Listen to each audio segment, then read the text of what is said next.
ये भोर जहां से आती है, कोई मुझको वहां पहुंचा देता। ये भोर जहां से आती है, कोई मुझको वहां पहुंचा देता।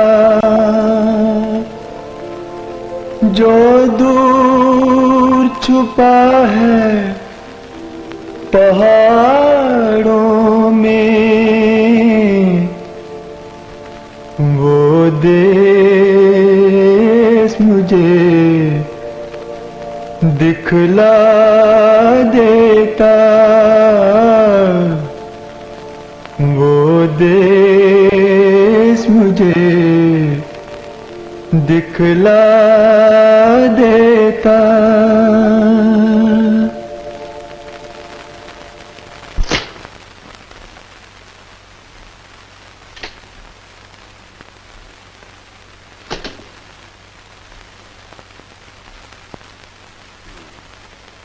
तुम्हारी दशा बहुत खराब है बालक। बालक नहीं, मेरा नाम अमल है। रोग में ज्यादा बोलोगे तो पछताओगे, विश्राम करोगे तो अच्छे हो जाओगे। माधु, तुम आओ मेरे साथ।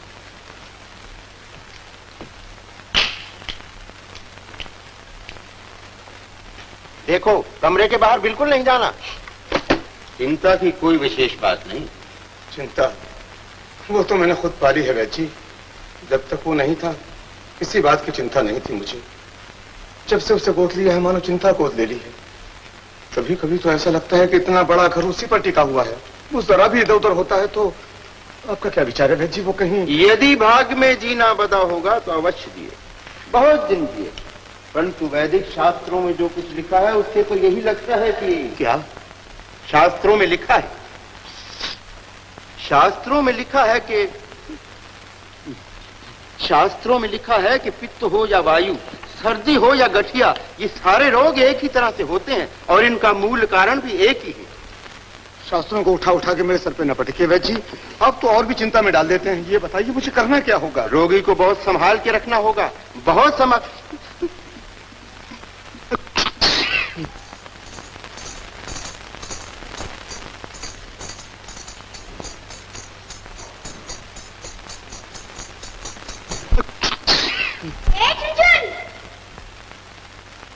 बड़ा आया छुनछुन वाला।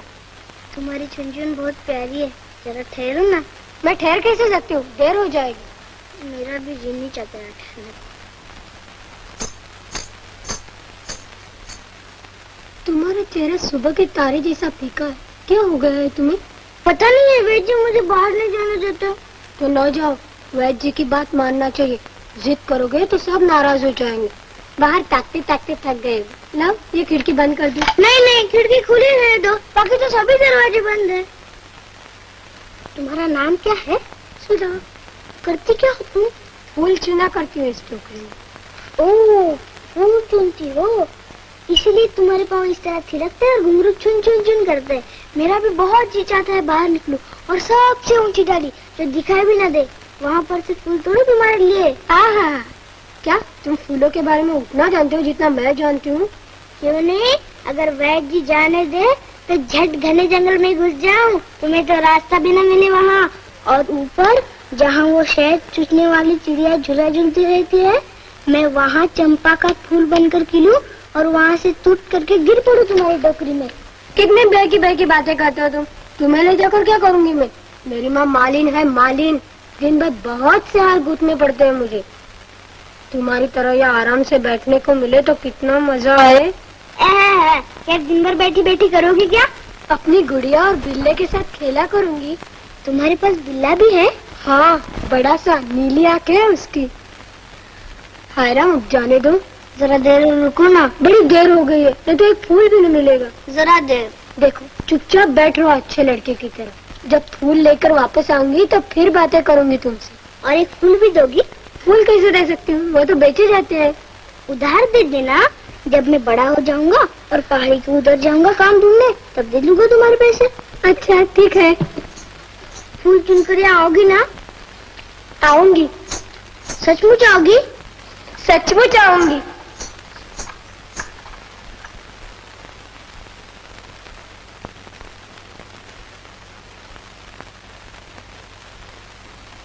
मुझे भूलना नहीं, मेरा नाम अमल है। नहीं भूलूंगी। मैं पहले चेतावनी दे चुका हूँ, बालक चाहे रोए या गाए, किसी हालत में बाहर न जाने पाए। आपकी वैदक बच्चे के लिए बहुत कड़ी है वैद्य जी। पता नहीं बेचारा सारा दुख सारा रोग चुपचाप कैसे झेलता रहता है। आपकी दवाएं पीते समय जैसा मुंह बनाता है, वो जैसे आंखें मिच लेता है, मुझसे तो देखा नहीं जाता उसे। जितना ज्यादा मुंह बनाएगा उतना ही ज्यादा फायदा होगा, क्योंकि चवन ऋषि कह गए हैं औषध और उपदेश जितने कड़वे होंगे उतना ही असर करेंगे।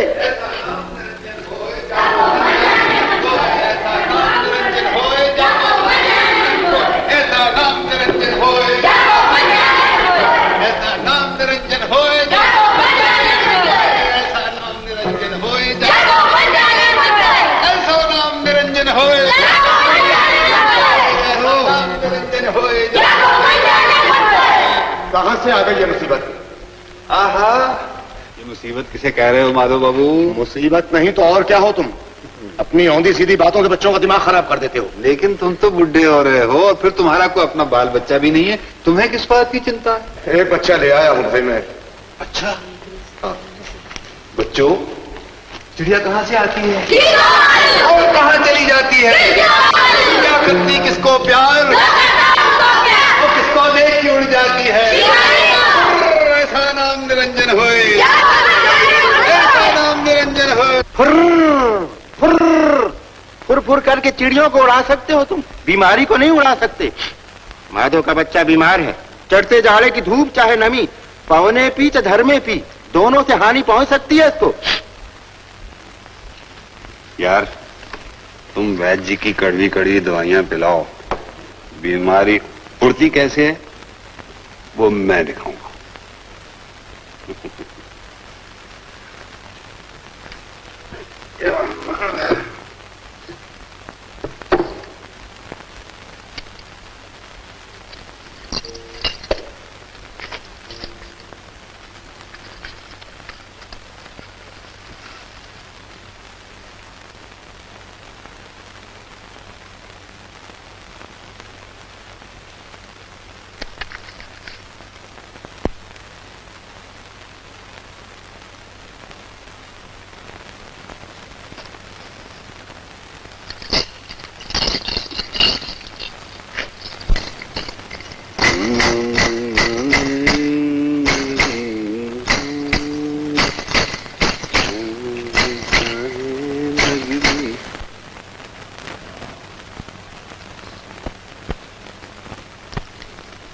मैं वहाँ तक भी नहीं जा सकता जहाँ रामू की चाची हर वक्त बेटी चक्की चलाती रहती है। चाची नहीं बेटे, रामू की माँ। माँ? मेरी माँ कहाँ है काका? ले तू ये पी ले चल।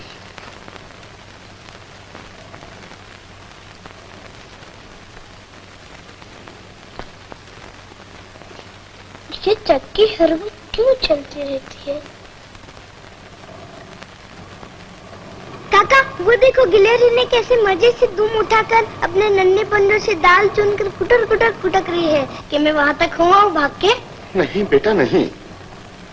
मैं गिलहरी होता तो कितना अच्छा होता काका।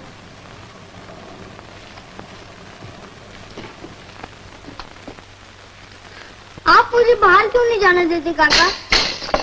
वैद्य जी कहते हैं चढ़ते जाड़े की धूप और नमी दोनों से हानि पहुंच सकती है बालक को।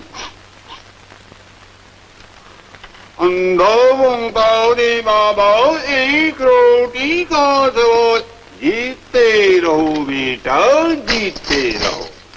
वैद्य जी को कैसे मालूम अंधे बाबा? वैद्य जी इतनी बड़ी बड़ी पोथियां पढ़ते हैं, उन्हें क्या नहीं मालूम? क्या पोथियां पढ़ने से सब कुछ मालूम हो जाता है? सब कुछ। तुम इतना भी नहीं जानते? मैं भी कितना मूर्ख हूँ। कुछ भी तो नहीं पढ़ता मैं। बेटा, बड़े बड़े विद्वान और पंडित कभी अपने घर से बाहर नहीं जाते। सच? कभी नहीं जाते? कैसे जा सकते हैं? भला उनको अपनी पोथियों से छुट्टी कहाँ मिलती है? जब तुम भी बड़े होकर विद्वान बन जाओगे तो सारा दिन घर में बैठकर पोथियां पढ़ोगे और लोग कहेंगे हा कितना बड़ा पंडित है। नहीं नहीं, मैं पंडित नहीं बनूंगा। मैं घूमना चाहता हूँ, देखना चाहता हूँ सारी दुनिया को। क्या देखना चाहता है तू? इतना बहुत कुछ है ही क्या देखने को? वो पहाड़ी देखूंगा। अरे अंधे बाबा, तुम तो देखते हो। अरे नहीं, मैं तो तेरी आंखों से उसे देखने की कोशिश कर रहा था। अच्छा बेटे, मैं अमल हूँ। अच्छा अमल, बड़े होकर तुम क्या बनोगे? हैं? अभी समझ में नहीं आता, फिर कभी बताऊंगा। अच्छा। हाँ, लो अंधे बाबा से ये ले लो।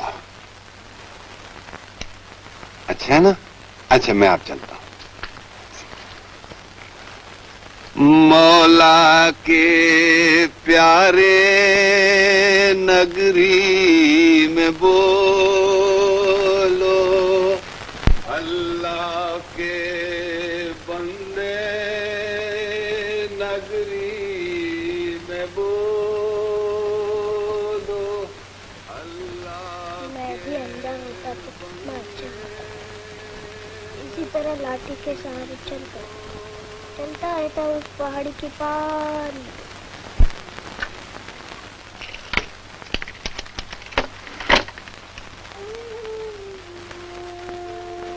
देख बेटा, ये पहाड़ी इसीलिए बनी है, इसीलिए इतने पत्थर जमा हो गए कि कोई उस पहाड़ी के पार न जा सके। भगवान बिना जरूरत कोई चीज नहीं बनाता बेटे। मुझे तो ऐसा लगता है कि ये पहाड़ी धरती का हाथ है। धरती बोल नहीं सकती, इसीलिए हाथ उठा कर अपनी तरफ बुलाती है। कैसी पागलों जैसी बातें करता है तू। काका, कल एक पागल मिला था मुझे, बिल्कुल मेरे जैसा। तू बाहर गया था?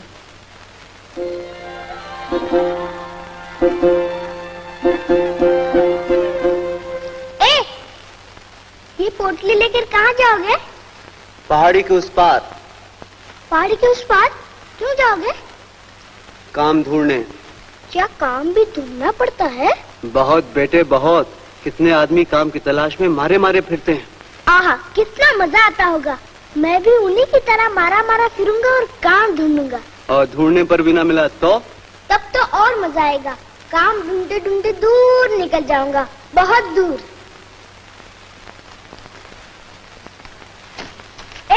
मुझे भी साथ ले चलो ना। ले चलो ना।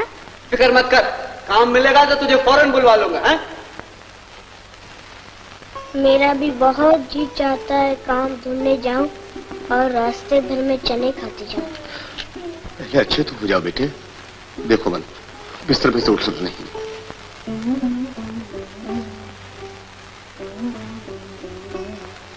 दही ले लो दही, ठंडा ताजा मीठा दही। दही ले लो दही।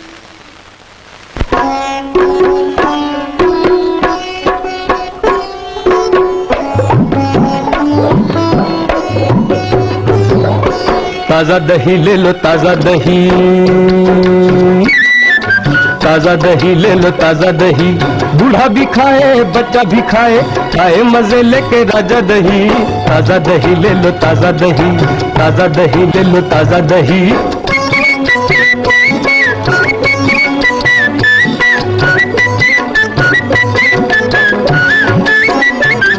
आता हूँ बड़ी दूर से लाता हूँ दही मैं,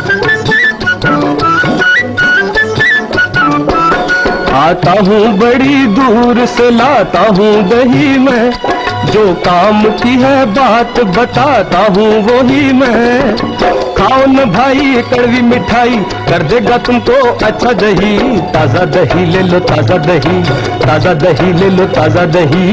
बूढ़ा भी खाए बच्चा भी खाए, खाए मजे लेके राजा दही। ताजा दही ले लो ताजा दही, ताजा दही ले लो ताजा दही। दही वाले, ओ दही वाले।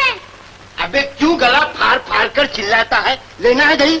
मैं कैसे लूंगा, पैसे नहीं है मेरे पास। कैसा लड़का है तू, लेना न देना, बुनी के समय खोटी करना। दही वाले, तुम जब दूर से हाथ लगाते हो ना तो ऐसा लगता है मुझे पुकार रहे हो। मेरा बस चले तो फौरन चल पड़ो तुम्हारे साथ। मेरे साथ? हाँ, लेकिन वैद्य जी कहते हैं चढ़ते जाने की धूप और नमी दोनों से हानि पहुंच सकती है, इसलिए दिन भर यहाँ अकेला बैठा रहता हूँ। क्या हुआ बेटा तुम्हें? मुझे क्या मालूम, मैं पंडित थोड़ी हूँ। तुम कहाँ से आते हो दही वाले? अपने गांव से बेटा। क्या तुम्हारा गांव ऐसे बहुत दूर है? हाँ, पंचमोरा पहाड़ी के नीचे शामली नदी के किनारे। पंचमोड़ा पहाड़ी, शामली नदी, पंचमोड़ा पहाड़ी, शामली नदी। क्या उस पहाड़ी के नीचे तक गए हो कभी? गया तो नहीं, शायद देखा है। तुम्हारा गांव लाल सड़क के किनारे नए नए पेड़ों के नीचे बसा है ना? हाँ। और पहाड़ी ढाल पर गाय भैंसे चला करती हैं। बिल्कुल। और तुम्हारे गांव की औरतें रंगीन साड़ी पहनकर नदी पे पानी भरने जाती है। बिल्कुल इसी तरह, मगर सब साड़ी नहीं पहनती और सबके पास साड़ी होती भी नहीं। लगता है तुम उधर घूमते घामते गए जरूर। कभी नहीं, सच कहता हूँ, कभी नहीं। मानो मेरी बात। लेकिन जिस दिन वैद्य जी ने मुझे बाहर जाने दिया उसी दिन चल पड़ूंगा तुम्हारे साथ। ले चलोगे ना? छी छी छी छी छी, भगवान न करे तुमको दही बेचना पड़े। अरे तुमको तो बड़ी बड़ी किताबें पढ़नी चाहिए, तुमको तो पंडित बनना है, पंडित। मैं पंडित नहीं बनूंगा, मैं तुम्हारे जैसा बनूंगा, बिल्कुल तुम्हारे जैसा। पुराने बरगद के नीचे लाल सड़क वाले गांव से अपना दही लेकर घर घर बेचता फिरूंगा। दही ले लो दही। कैसा हाथ लगाते हो मुझे भी सिखा देना। हाँ हाँ बेटा, वो भी सिखा देंगे। लो, दही लोगे? पैसे कहाँ है मेरे पास? तू उसकी चिंता मत कर बेटा, तुझसे पैसे न लेकर इतनी शांति मुझे मिलेगी जितनी दूसरों से पैसे लेकर नहीं मिलती।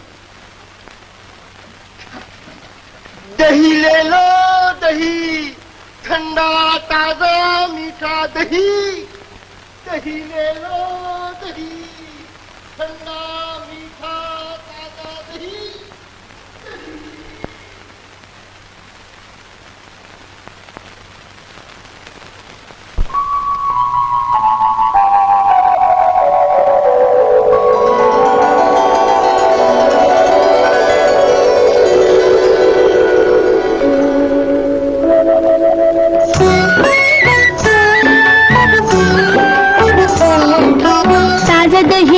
ताजा दही,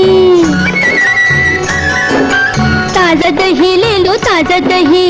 बूढ़ा भी खाए बच्चा भी खाए, खाए मजे लेके राजा दही। ताजा दही ले लो ताजा दही, ताजा दही ले लो ताजा दही।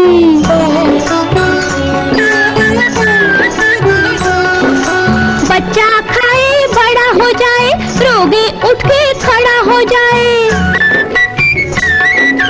बच्चा खाए बड़ा हो जाए, रोगी उठ के खड़ा हो जाए। वह दवाई पीछा छोड़े, कर दे हट्टा कट्टा दही। ताजा दही ले लो ताजा दही, ताजा दही ले लो ताजा दही।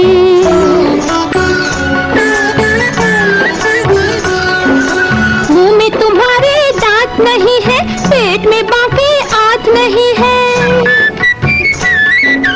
मुंह में तुम्हारे दांत नहीं है, पेट में बाकी आंत नहीं है। खाओगे कैसे रोटी बोटी, खा लो बूढ़े काका दही। ताजा दही ले लो ताजा दही, ताजा दही ले लो ताजा दही।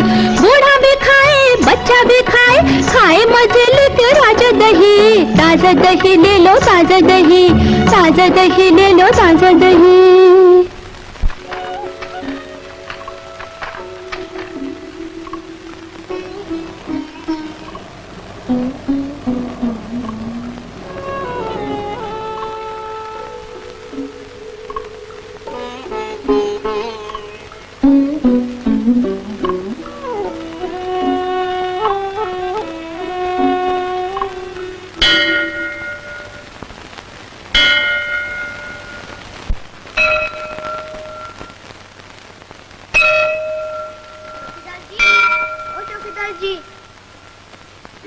के मुझसे भी नहीं डरता? क्या डरना चाहिए मुझको? क्यों नहीं, मैं तुम्हें पकड़ के ले गया तो? कहाँ ले जाओगे मुझे पकड़ के? पहाड़ी के उस पार? सीधे राजा के पास। राजा के पास? तब तो अभी ले चलो। लेकिन तुम कैसे ले जाओगे? वैद्य जी तो मुझे बाहर ही नहीं जाने देते। दिन भर यही सड़ा करता हूँ। अच्छा चौकीदार जी, वो नया सा मकान, उसमें बड़ा सा झंडा लहरा रहा है। कोई उसमें जाता है, कोई उसमें आता है। क्या होता रहता है उसमें? वो? अरे वो तो नया डाकघर है। डाकघर? किसका डाकघर? राजा का। क्यों वहाँ राजा के यहाँ से चिट्ठियाँ आती हैं? हाँ, किसी दिन तुम्हारे नाम भी आएगी चिट्ठी। लेकिन मैं तो अभी छोटा हूँ। छोटे बच्चों को राजा छोटी छोटी चिट्ठियां भेजता है। कब आएगी मेरी चिट्ठी? लेकिन तुमको कैसे मालूम कि राजा मुझे चिट्ठी भेजेंगे? नहीं तो राजा ठीक तुम्हारी खिड़की के आगे डाकघर क्यों बनवाता? राजा की चिट्ठी मेरे पास लाएगा कौन? राजा के बहुत सारे डाकिये हैं। शरद, बादल, गुलाब, अनेक डाकिये। वो सीने पर गोल गोल सुनहरे बिल्ले लगाए इधर उधर जाया करते हैं।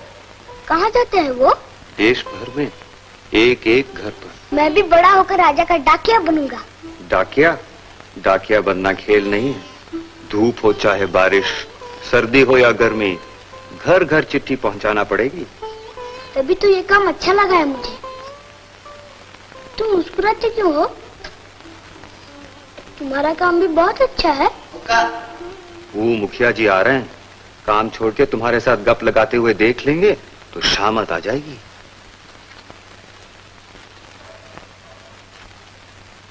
उनको मुखिया किसने बनाया? राजा ने बनाया होगा।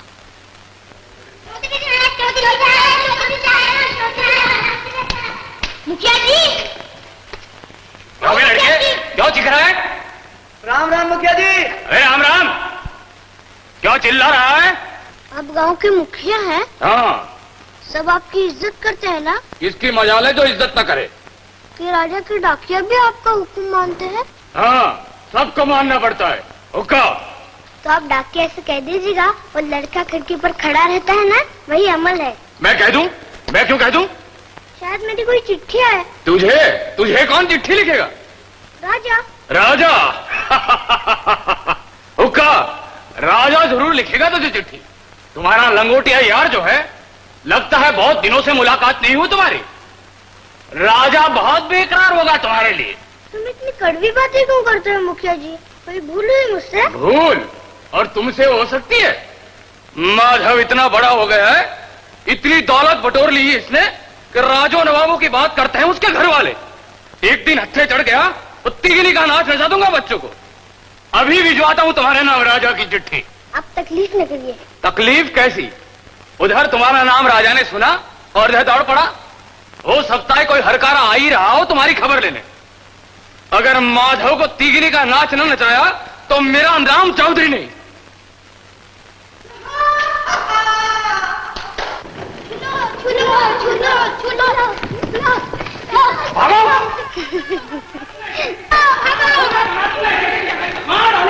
समझते क्या है?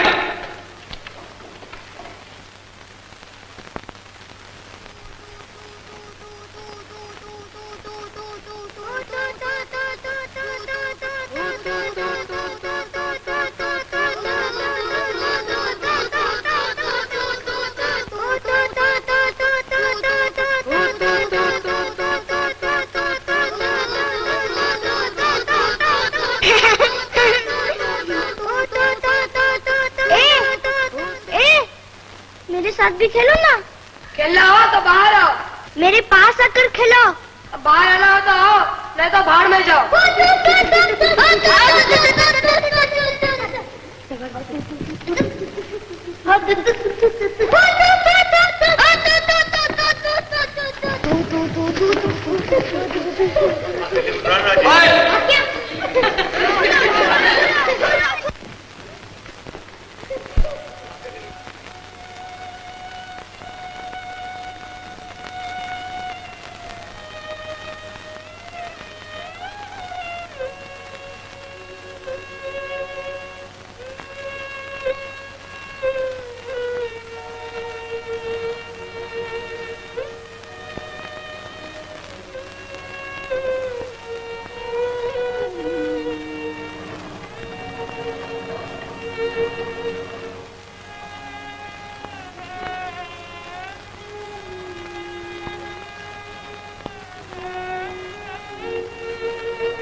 दवाई का समय हो गया अमल। देखो बेटे, जिद नहीं किया करते। लो चलो।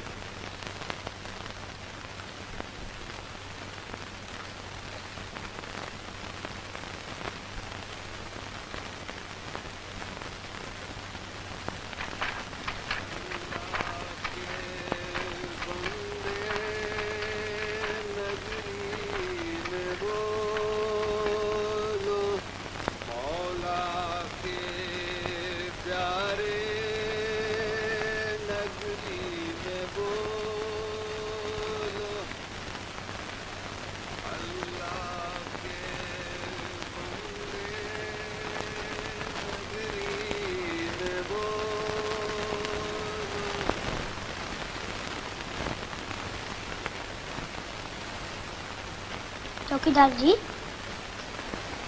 क्या घंटा नहीं बजाओगे? अभी समय नहीं हुआ बेटा। क्या मुश्किल है? कोई कहता है समय हो गया, कोई कहता है समय नहीं हुआ। समय तो तभी होता है जब घंटा बजता है।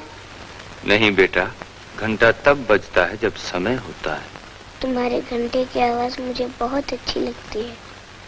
टन टन। घंटा क्यों बजाते हो तुम?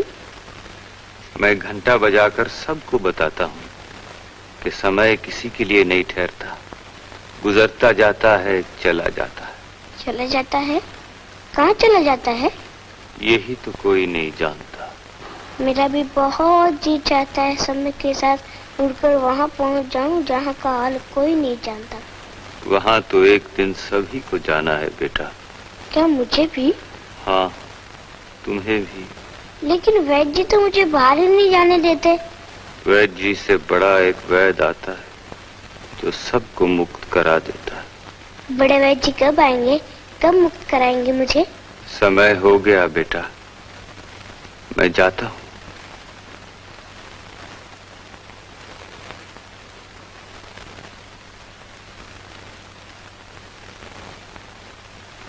राजा रोज रोज मुझे चिट्ठी लिखा करे तो कितना अच्छा हो। मैं खिड़की पर बैठकर पढ़ा करूंगा। लेकिन पढ़ूंगा कैसे? पढ़ना तो मुझे आता ही नहीं। रामू की माँ रामायण पढ़ती है, शायद वो राजा का लिखा भी पढ़ ले। कोई ना पढ़ेगा तो संभाल संभाल कर रखता जाऊंगा और बड़ा होकर खुद पढ़ूंगा। लेकिन डाकिया मुझे ढूंढ ना पाए तो?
रोज अकेला जाता है, ऐ सूरज ले चल साथ मुझे, क्यों रोज अकेला जाता है, ले चलता साथ तो राजा से, इनाम तुझे दिलवा देता, इनाम तुझे दिलवा देता, क्यों रोज अकेला जाता है, ऐ सूरज ले चल साथ मुझे, क्यों रोज अकेला जाता है। आज तुम्हारी दशा कैसी है बालक? अच्छी है वैद्य जी, दर्द तो बिल्कुल मिट गया।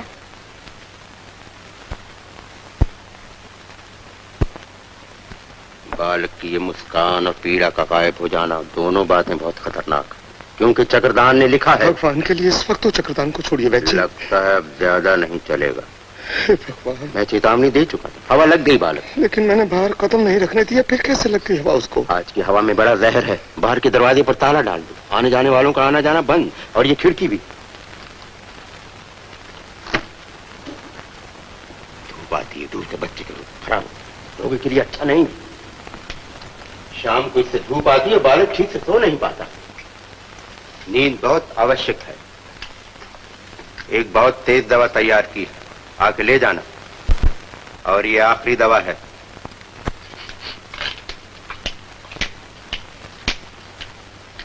हे भगवान,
फकीर बाबा आ गए। अमल, वो रोज इसी वक्त आते हैं, मुझे खिड़की में न देखेंगे तो पलट जाएंगे। आपके पाँव पड़ता हूँ काका, जरा देर के लिए उन्हें बुला दीजिए। अमल, नहीं मानते? मैं भी वैद्य को बुलाता हूँ। मेरे फकीर बाबा,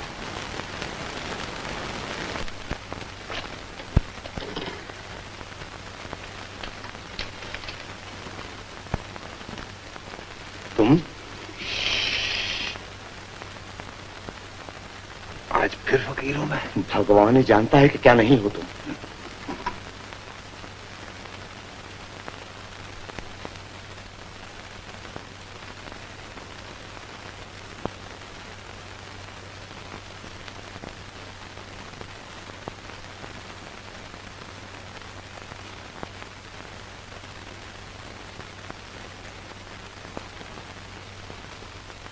अरे सुनाओ दोस्त, क्या हाल है? अब कि तुम कहाँ गए थे बाबा?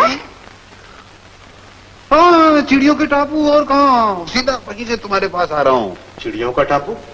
दीदे क्यों फाड़ते हो? जहाँ जी चाहता है चल पड़ता हूँ। सफर में कुछ खर्च थोड़े होता मेरा।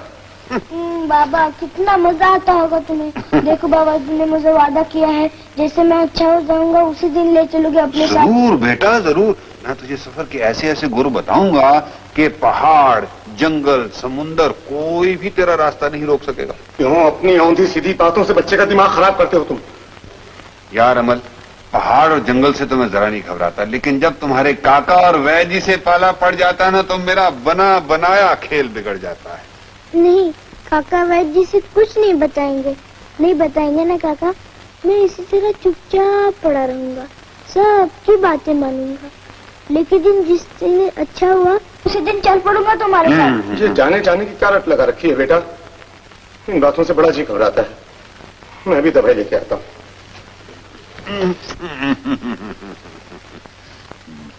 बाबा, चिड़ियों का टाबू कैसा है? अरे अमल, अजूबा है अजूबा, ना आदमी ना आदमजात, बस चिड़िया चिड़िया चिड़िया, ना कोई बोलती है ना कोई गाती है, बस उड़ती है। फुर्र, फुर्र, फुर्र।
बंद करो ये बकवास, लो दवाई पी लो।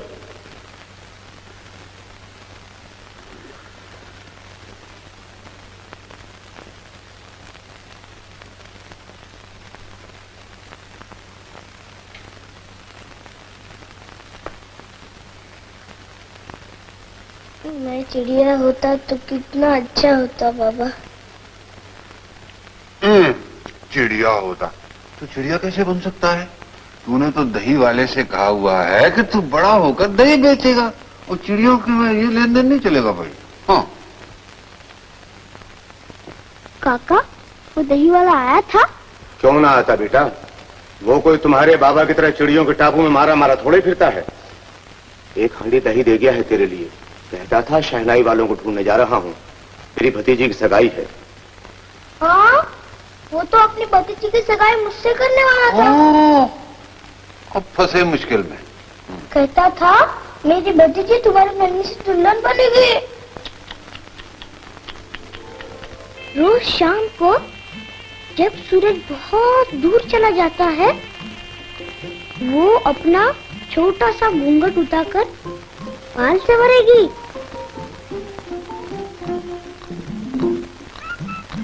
फिर काली गाय के सफेद दूध से मेरे लिए दही पिलवाएगी,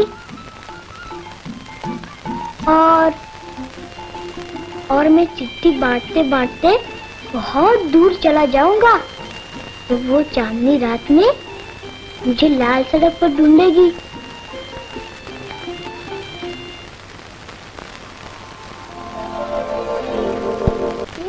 मेरे पास बैठकर चंपा और उसकी 6 भाइयों की कहानी सुनाएगी। ये सब सुनकर तो मुझ जैसे बुढ़े को भी लालच आ गया। बेटा, मैं दही लेके आता हूँ तेरे लिए।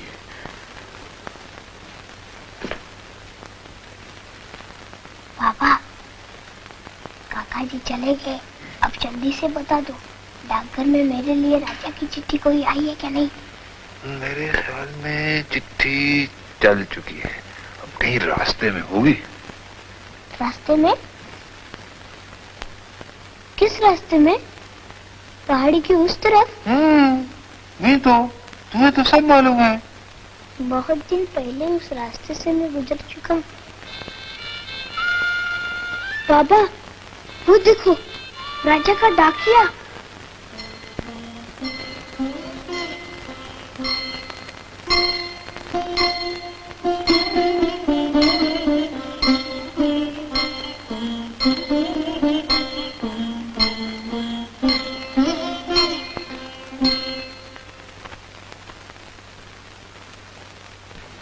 मेरी आंखों में इतनी रोशनी कहाँ बेटा, लेकिन तूने मुझे सारा नक्शा दिखा दिया।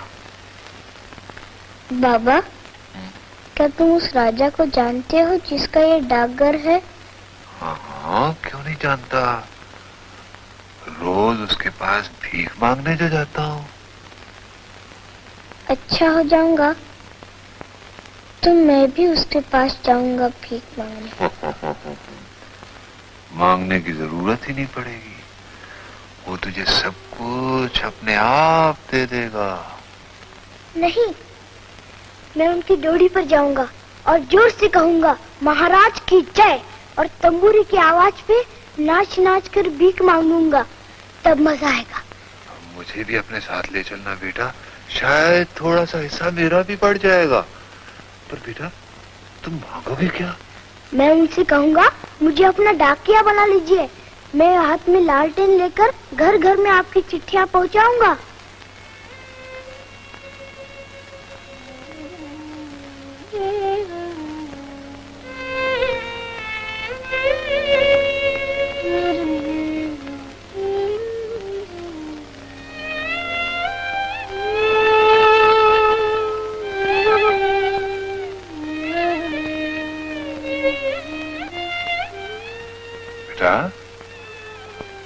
तुम्हें बिस्तर में दिन भर लेटना पड़ता है, तो इसमें तकलीफ की क्या बात है?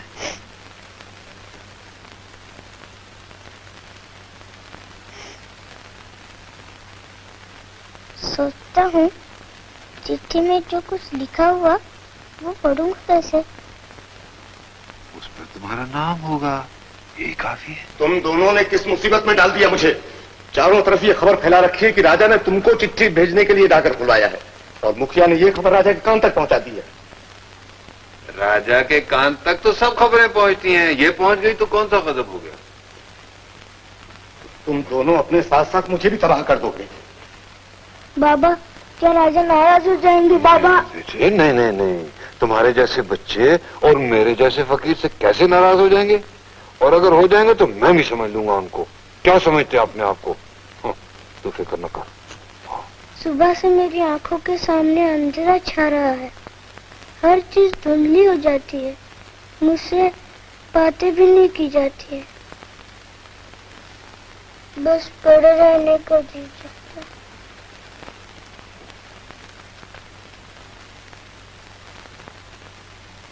क्या राजा की चिट्ठी नहीं आएगी बाबा? आएगी बेटा, आज जरूर आएगी। कहो राजा के दोस्त, तुम्हारे नाम राजा की चिट्ठी आ गई। सच? ये बात झूठ क्यों होने लगी? राजा तुम्हारा दोस्त है और अपने दोस्त को सभी लिखते हैं चिट्ठी। ये रही राजा की चिट्ठी। बाबा, क्या ये ठीक है? हाँ बेटा, मैं फकीर होकर झूठ नहीं बोल सकता, ये सचमुच उसी की है। फिर मुझे दिखाई क्यों नहीं देता कुछ? ये तो कोरा कागज मालूम होता है। क्या लिखा है इस चिट्ठी में मुखिया जी? राजा ने लिखा है, मैं जल्दी तुमसे मिलने आ रहा हूं, मेरे लिए भुने हुए चावल तैयार रखना, महल का खाना अच्छा नहीं लगता। मैं आपके हाथ जोड़ता हूँ चौधरी जी, बस खत्म कर दीजिए ये मजाक। मजाक कैसा? इसमें हिम्मत है मजाक करने की? क्या अमल की तरह तुम भी अपनी अकल खो बैठे हो? जो भी हो, ये चिट्ठी राजा की है और उसमें साफ साफ लिखा है कि मैं अमल को मिलने आ रहा हूँ और अपने साथ अपने राजवैद को भी ला रहा हूँ।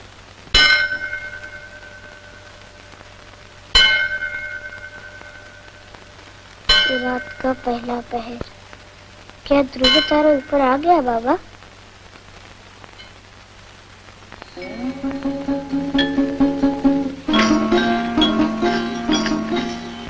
हमारे महाराज की सवारी आज रात को आ रही है। हे भगवान! रात को? किस वक्त? ठीक आधी रात को महाराज ने तुम्हारी देखभाल के लिए राजवैद्य को भी भेजा है।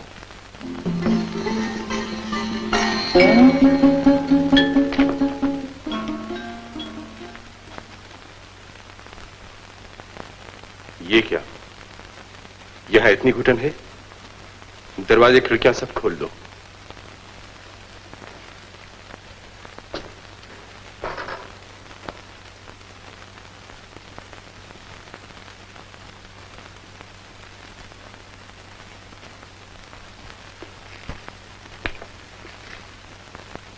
कैसी तबीयत है बेटा?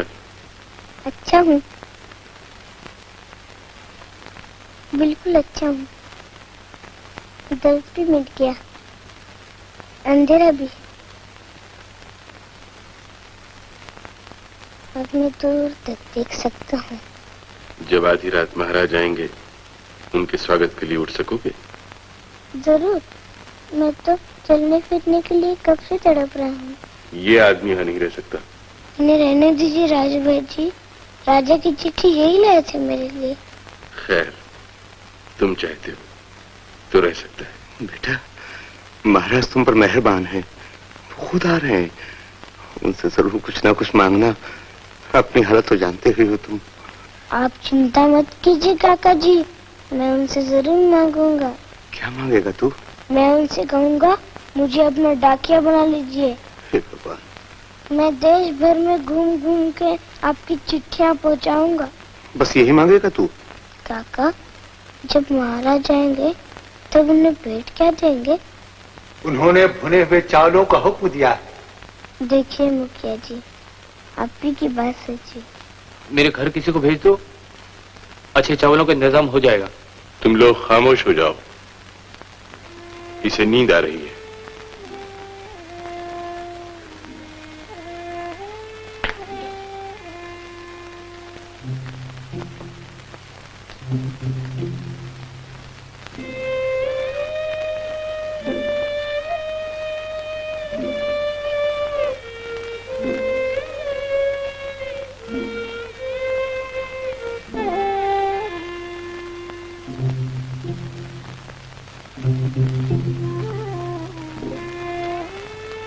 अंधेरा क्यों किया गया है? ये सब क्या हो रहा है? खामोश, अनजान आदमी। अमल, अमल, अमल सो गया है। मैं उसके लिए फूल लाई हूँ, उसके सिरहाने रख दूं? रख दो।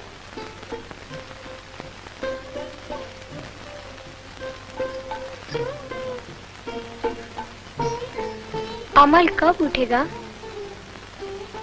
जब महाराज आकर उसे पुकारेंगे। मेरी एक बात चुपके से उसके कान में कह दोगे? क्या? कह देना सुधा उसे भूली नहीं।